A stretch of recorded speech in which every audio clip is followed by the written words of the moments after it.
Let's learn how to knit the fur rib dip stitch. You're gonna find this stitch pattern in my Brie ornate sweater, and it's a really fun technique, really easy to do. So all you're gonna need is some yarn to try out this technique, or start your Westknits pattern where you need this fur rib dip stitch, and let's learn how to do it.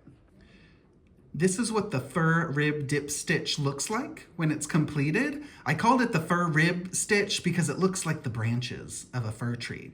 It works with 3 stitches in stockinette stitch, and I'm doing 2 purl stitches before and after the 3 stitches. 1, 2, 3.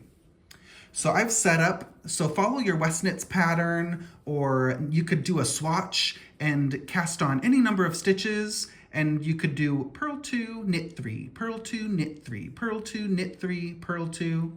So you want it to look like this. And before you do the dip stitch, you want to have 4 rows worked, or 4 rounds. And then the fancy part happens with those stockinette knit stitches.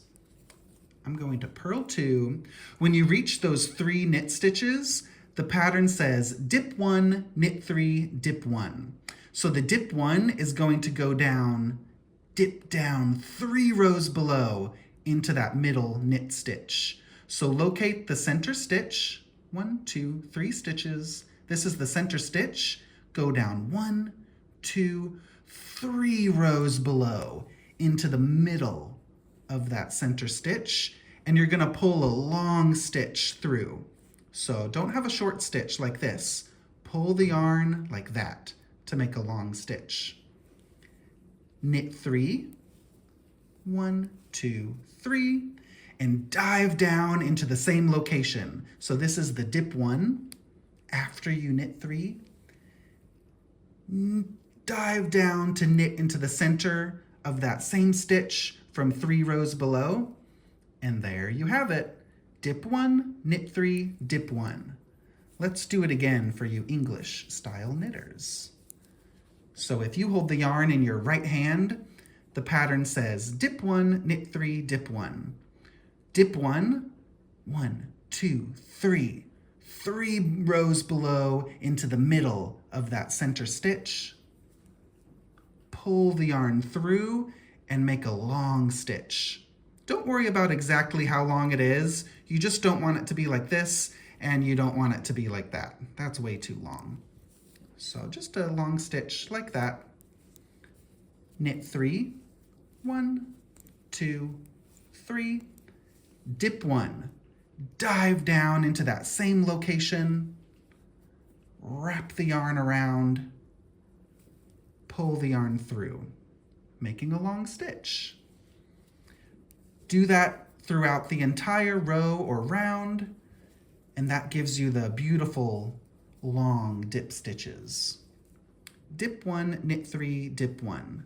For the fur rib stitch, go into the middle, 1, 2, 3, 3 rows below, make a long stitch, knit 3, dip 1. Whenever it says to dip 1 after you just knitted 3, you're gonna go down here, still into that middle stitch, but you're not gonna go forward, you're going backwards a bit.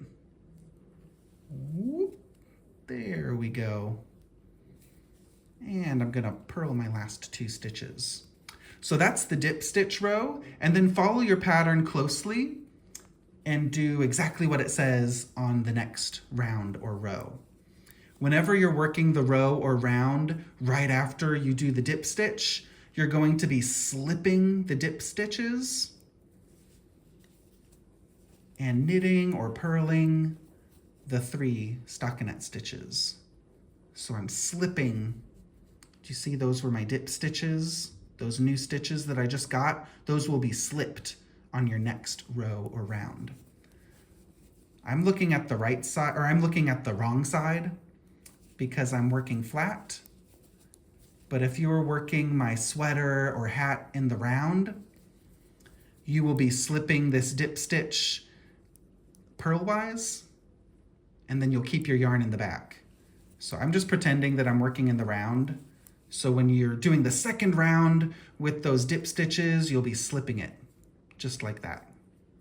But follow your pattern closely. The fanciest part was that dip stitch row that we just did. The rest, you just need to follow your instructions. One more time. I'm looking at the wrong side because I'm knitting flat.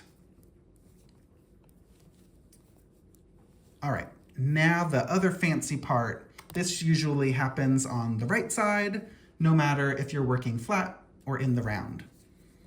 So after you do your dip stitch round and that slip stitch round, you still have those nice long dip stitches there. The pattern will say to slip, slip, knit.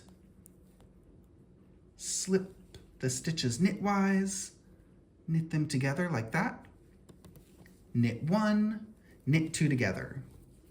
So these are all very common techniques, but when it's working with those dip stitches, that gets you back to 3 stitches. Whenever we did the dip stitch, that added an extra 2 stitches per column. Now we're going to decrease.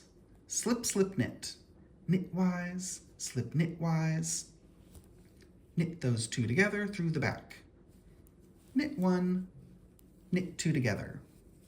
You see how we have 3 stitches again? So that means we're not increasing always. We're adding 2 extra stitches with those dips, but then you're doing a decrease to get back to your 3 stitch column. One more time. I'm purling the purl stitches, and the pattern says slip, slip, knit, decrease, knit 1, and knit 2 together, another decrease.